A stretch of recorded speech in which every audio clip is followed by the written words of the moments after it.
A flight attendant slipped me a folded napkin that said 5 words. Switch seats with me now. My name is Ren Holloway.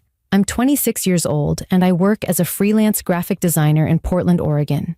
I'm not the kind of person who looks for trouble. I'm the kind of person who avoids it. I grew up as the oldest of 3 kids, so I learned early how to read a room, how to sense when something was off, how to protect myself and the people I love. I notice things other people miss. I always have. But that night, at 35,000 feet somewhere over Montana, I didn't see the danger sitting right next to me, not until a stranger opened my eyes. I didn't ask her why. I didn't ask her what was happening. Something in her face told me there wasn't time for questions. I grabbed my bag and I moved. I walked 3 rows back and sat down in a different seat, my heart pounding so hard I could feel it in my throat. 20 minutes later, the man who had been sitting next to me stood up and started screaming. He told everyone on that plane that we were never going to land. He said we didn't understand what was really happening. He reached into his jacket, and for one terrible second, I thought I was going to die.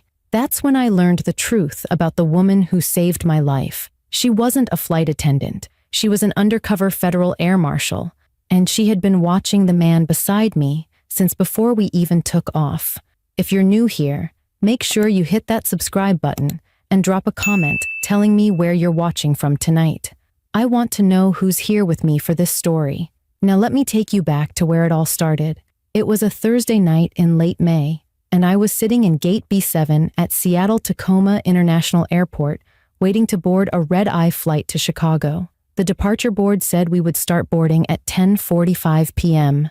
My ticket said I was in seat 24B, a middle seat near the back of the plane.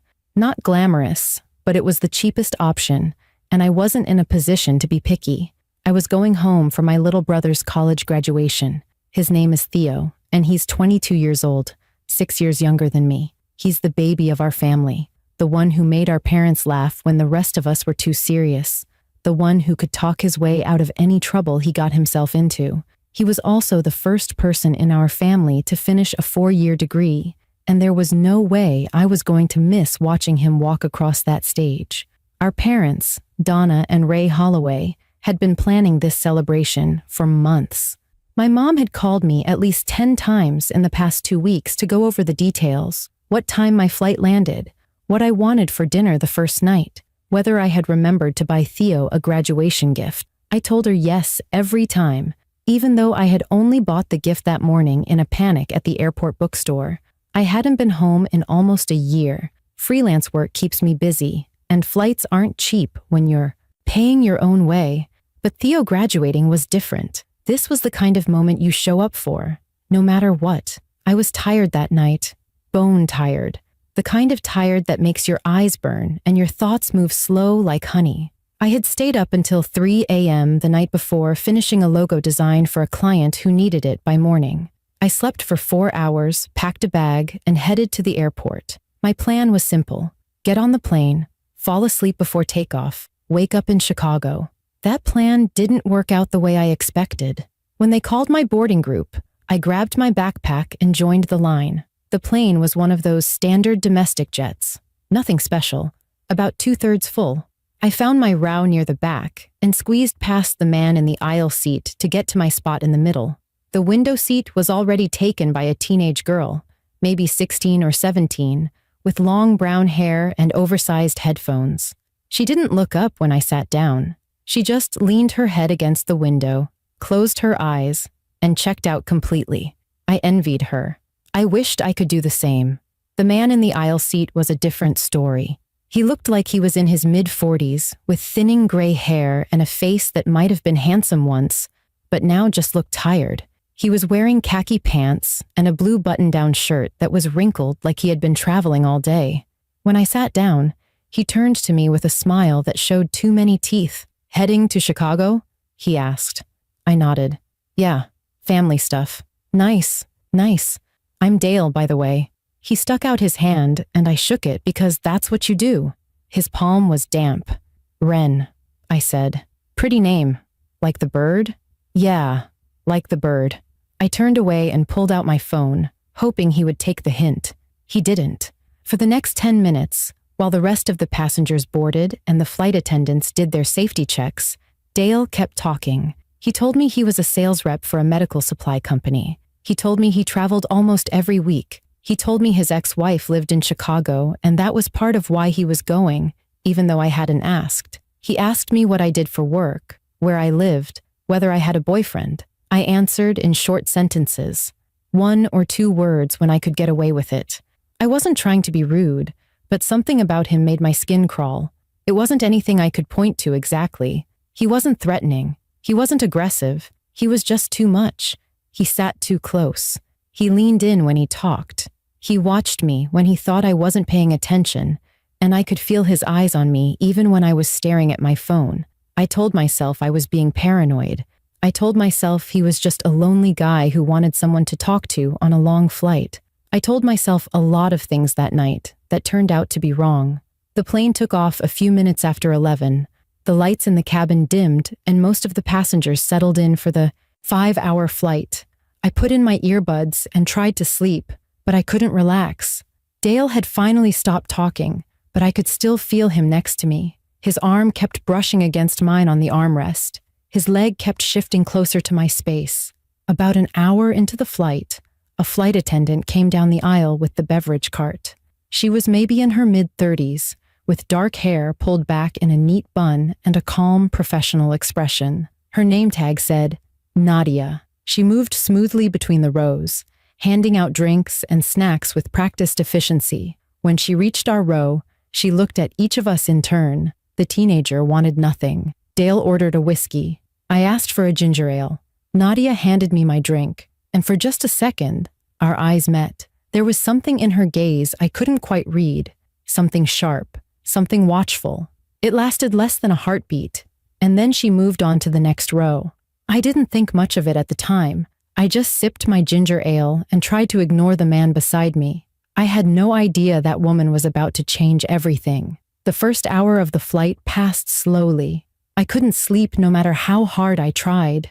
Every time I started to drift off, Dale would shift in his seat or clear his throat or do something that snapped me back awake. I kept my earbuds in even though I wasn't listening to anything. I just wanted a barrier between us, some small signal that I wasn't interested in conversation. Dale had stopped trying to talk to me, but that almost made things worse. Now he was restless in a different way. He kept fidgeting with his seatbelt, tightening it and loosening it over and over. He kept checking his watch, glancing down at his wrist every few minutes like he was counting down to something important. I tried not to notice, but it was impossible to ignore when he was sitting 6 inches away from me. He ordered another whiskey when the flight attendant came back through, then another one 20 minutes later. I didn't know how he was getting so many drinks. I thought airlines were supposed to limit alcohol service, especially on late-night flights. But no one seemed to be paying attention to how much he was consuming. No one, except me. By the second hour, Dale's behavior started to change. The friendly chattiness from earlier was gone. Now he was muttering to himself under his breath, quiet enough that I couldn't make out the words, but loud enough that I knew he was doing it. His leg bounced up and down in a rapid, nervous rhythm that shook the whole row. The teenage girl by the window was still asleep with her headphones on, completely oblivious. I wished I could be that unaware. I pulled out my phone and pretended to watch a movie, but I wasn't seeing anything on the screen. All my attention was focused on the man beside me. I could feel the tension radiating off him like heat from a furnace. Something was wrong with him. Something was building inside him, and I didn't want to be there when it broke loose. At one point, Dale leaned over toward me. I flinched before I could stop myself. He didn't seem to notice. He just asked me what time we were supposed to land. His breath smelled like whiskey, sharp and sour. Around 5 a.m., I said. Chicago time. He laughed. It was a strange sound, too loud and too sudden, like a bark. We'll see about that, he said. I didn't know what that meant. I didn't want to know. I just turned back to my phone and tried to make myself as small as possible. My heart was beating faster now, a steady drumbeat of fear that I couldn't quiet down. I thought about pressing the call button to ask a flight attendant if I could move to a different seat. I thought about pretending I needed to use the bathroom and just not coming back, but I didn't want to make a scene. I didn't want to be the paranoid woman who overreacted to a guy who was probably just drunk and anxious about flying. That's when Nadia appeared beside our row. She walked up with the same calm, professional expression she had worn earlier. She smiled at me, a polite customer service smile that didn't quite reach her eyes. Then she leaned down and handed me a folded cocktail napkin. "Excuse me, miss. You dropped this earlier." I looked at the napkin in confusion. I hadn't dropped anything. I hadn't even had a napkin, but something in her voice made me take it anyway. Something in her eyes told me this was important. I unfolded the napkin under the tray table, keeping it low so Dale couldn't see. Inside, written in neat black ink, were 5 words that made my blood run cold. "Switch seats with me now." I looked up at Nadia. She wasn't smiling anymore. Her face was completely neutral, but her eyes were locked onto mine with an intensity that made my breath catch in my throat. She gave me one small nod, just a tiny movement of her chin, almost invisible. I didn't ask questions. I didn't hesitate. I unbuckled my seatbelt and grabbed my backpack from under the seat in front of me. Dale looked at me with annoyance as I squeezed past him into the aisle. "Where are you going?" he asked. "Bathroom," I said without looking at him. Nadia pointed toward a seat 3 rows back on the opposite side of the aisle. It was next to an elderly woman with white hair and reading glasses, a paperback novel open in her lap. I walked to the seat and sat down, my hands shaking so badly I could barely fasten my seatbelt. When I looked back toward my old row, Nadia was already settling into my seat. She pulled a magazine from the seat pocket and opened it casually, like she was just another passenger getting comfortable for the long flight ahead. But I noticed she wasn't reading. Her eyes stayed fixed on Dale, watching his every move. I had no idea what was happening, but I knew one thing for certain. That woman had just saved me from something, and I was about to find out what. I sat in my new seat, with my hands pressed flat against my thighs, trying to stop them from shaking. My heart was pounding so hard I could hear it in my ears. The elderly woman beside me glanced over with a kind smile, but I couldn't bring myself to smile back. I just stared straight ahead at the seat in front of me, my mind racing with questions I couldn't answer. Who was Nadia? Why did she want me to move? What did she know about Dale that I didn't? The questions kept spinning through my head like clothes in a dryer, tumbling over each other without ever settling into place. I wanted answers. I wanted someone to tell me what was happening, but I also knew, deep in my gut, that I needed to stay exactly where I was and keep my mouth shut. From my new seat, I had a clear view of my old row. I could see the back of Dale's head and the side of Nadia's face as she pretended to read her magazine. She looked completely relaxed, like nothing unusual was happening. But I noticed small things that told a different story. The way her shoulders stayed tense, even though her posture looked casual. The way her eyes never moved across the pages in front of her. The way her right hand rested on the armrest, fingers slightly curled, ready to move at any moment. She was watching him. She was waiting for something. The elderly woman beside me put down her book and turned to face me. "Are you all right, dear? You look pale." I forced myself to take a breath. "I'm fine, just a nervous flyer." She nodded with understanding. I used to be the same way. Couldn't get on a plane without taking something to calm my nerves. But you know what helped? I started telling myself that the pilots do this every single day. It's just another Tuesday for them. She patted my hand gently. "We'll be on the ground before you know it."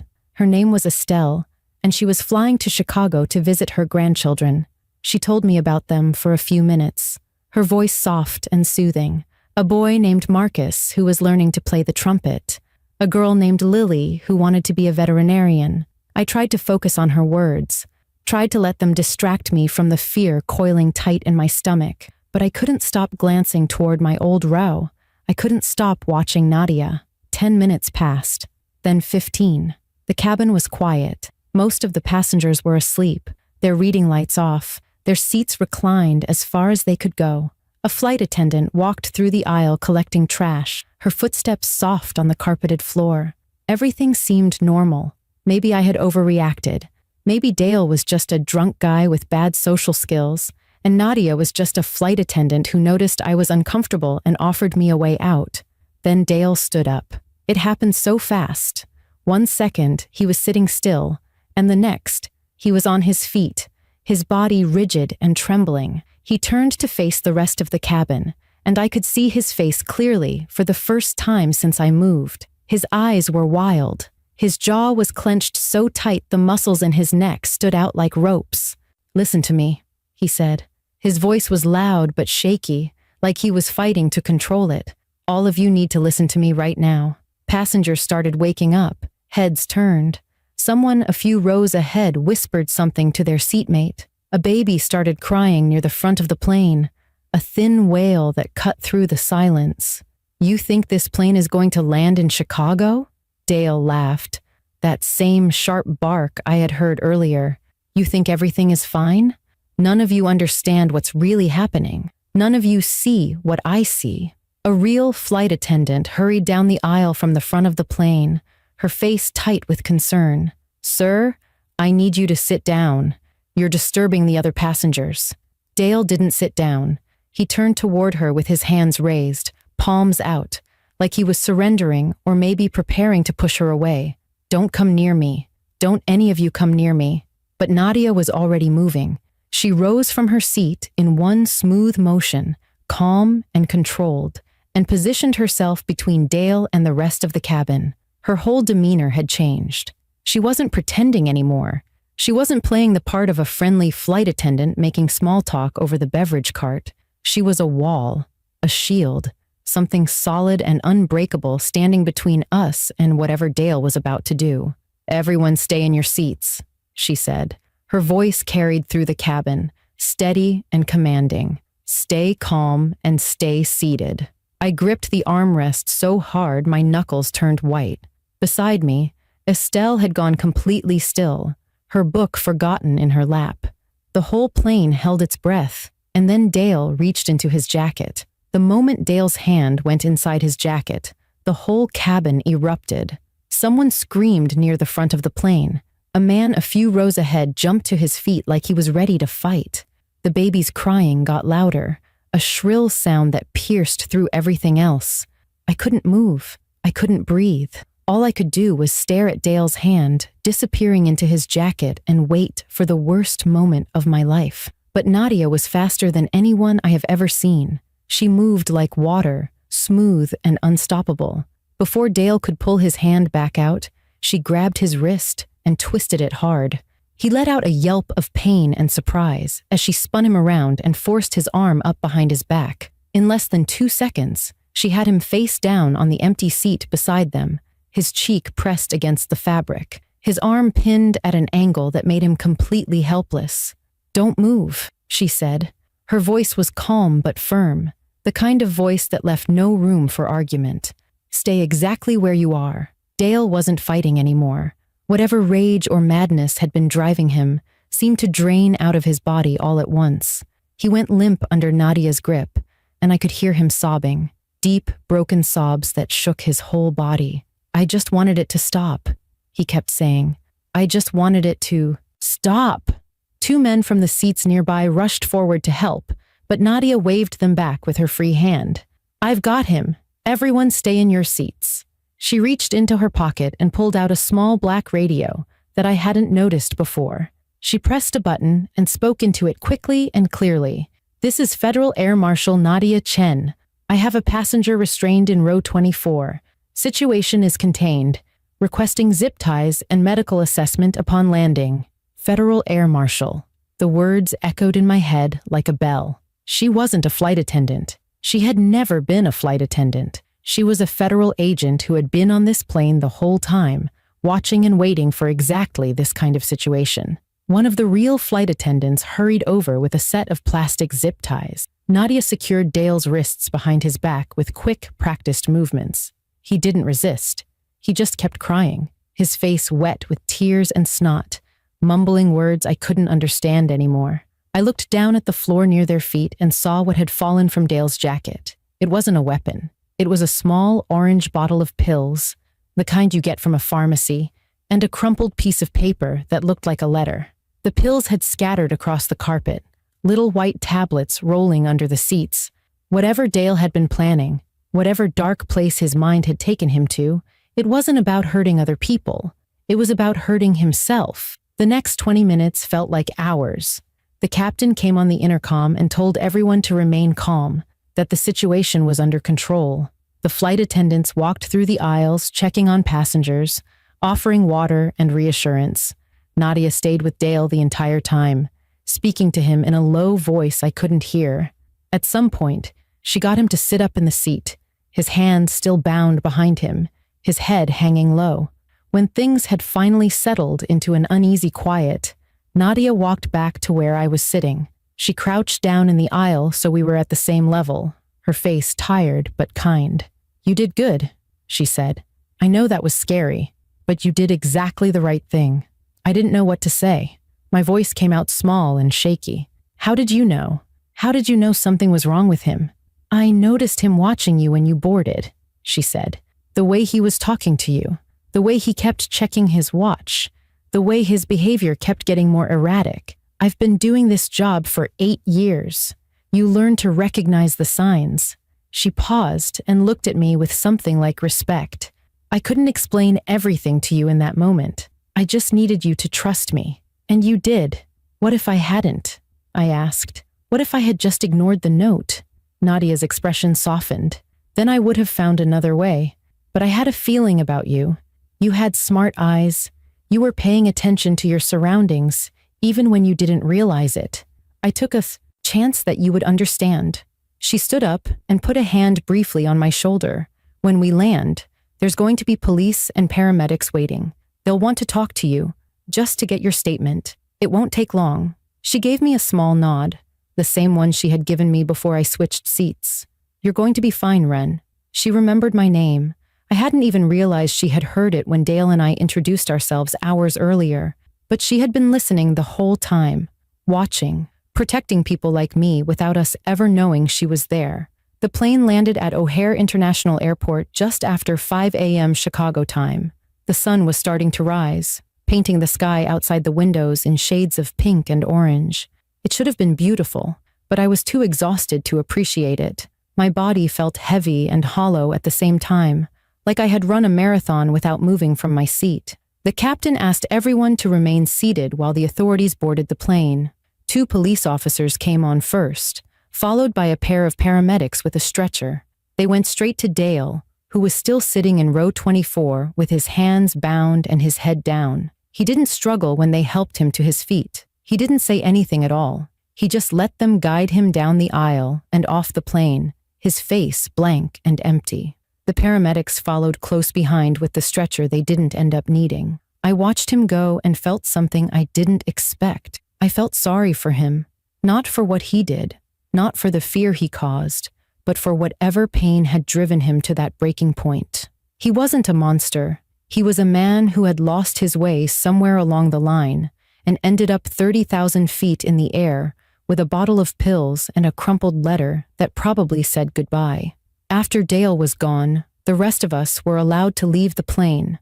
I grabbed my backpack and walked up the aisle on legs that felt like they belonged to someone else. Estelle squeezed my hand as I passed her row. "Take care of yourself, dear," she said. I promised her I would. There were more police officers waiting in the gate area, along with a woman in a dark suit who introduced herself as someone from the airline's crisis response team. They asked me to give a statement about what I had seen. I told them everything I could remember, from Dale's strange behavior to the note Nadia gave me to the moment he stood up and reached into his jacket. It took about 20 minutes. When I was finished, they thanked me and told me I was free to go. I walked through the terminal in a daze. The airport was already busy with early morning travelers, rushing to catch their flights, rolling suitcases behind them, checking their phones, living their normal lives. None of them knew what had just happened on the plane that arrived at gate B12. None of them knew how close things had come to going very wrong. I found Theo waiting for me at the arrivals area. He was holding a handmade sign that said, "Ren the Champion," in big red letters with little drawings of birds around the edges. It was the kind of silly thing he always did, the kind of thing that usually made me roll my eyes and laugh. But when I saw his face, when I saw that goofy grin and those familiar brown eyes, something inside me broke open. I walked straight into his arms and held on tight. He hugged me back without asking questions, without saying anything at all. He just held me while I pressed my face into his shoulder and let the tears come. Hey, he said softly after a minute. What happened? You're shaking. I pulled back and wiped my face with the back of my hand. I'll tell you later. It's a long story. He looked at me with concern, the joking big brother energy completely gone. Are you okay? I thought about the question. Was I okay? I had just spent 5 hours sitting next to a man having a mental breakdown. I had switched seats because a stranger slipped me a note. I had watched that stranger take down a grown man in less than 3 seconds. I had given a statement to the police before the sun was fully up. Yeah, I said finally. I think I am. 3 days later, after Theo's graduation ceremony and too much of my mom's lasagna and a lot of sleeping in my childhood bedroom, I got a phone call from an unknown number. I almost didn't answer. I'm glad I did. It was Nadia. She told me she had gotten my number from the airline's records and wanted to check in on me. She apologized if that was weird. I told her it wasn't. I told her I had been thinking about her ever since we landed. She explained more about what had happened with Dale. He had been going through a severe mental health crisis, made worse by mixing his medication with alcohol. The letter in his pocket was addressed to his ex-wife. He hadn't been planning to hurt anyone on the plane. He had been planning to hurt himself and had chosen to do it somewhere far away from the people who knew him. It was sad and terrible and complicated, and I didn't know how to feel about any of it. Is he going to be okay? I asked. He's getting help, Nadia said. That's the best any of us can hope for right now. Before she hung up, she said something that stuck with me. You trusted your instincts that night, Ren. You knew something was wrong before I ever gave you that note. Don't ever stop listening to that voice inside you. It's smarter than you think. I think about those words a lot now. I think about how I almost ignored my gut feeling about Dale because I didn't want to seem paranoid. I think about how I almost stayed in that seat because I didn't want to make a scene. I think about how one small decision to trust a stranger changed everything. We spend so much of our lives trying to be polite, trying not to bother anyone, trying to convince ourselves that our instincts are wrong. But sometimes your instincts are the only thing keeping you safe. Sometimes a folded napkin and 5 handwritten words are the difference between being in danger and being protected from it. I never saw Nadia again after that phone call. I don't know if I ever will, but I hope she knows that the scared woman in seat 24B still thinks about her. I hope she knows that somewhere in Portland, Oregon, there's a graphic designer who tells this story at dinner parties and always ends it the same way. Trust the strangers who show up when you need them most, and trust yourself enough to listen when something doesn't feel right. If this story stayed with you, subscribe to my channel and leave a comment telling me about a time when your gut feeling turned out to be right. I read every single comment, and your stories matter to me. Some angels don't have wings. Some of them wear flight attendant uniforms and carry badges we never see. And sometimes they save our lives with nothing more than a napkin and a nod.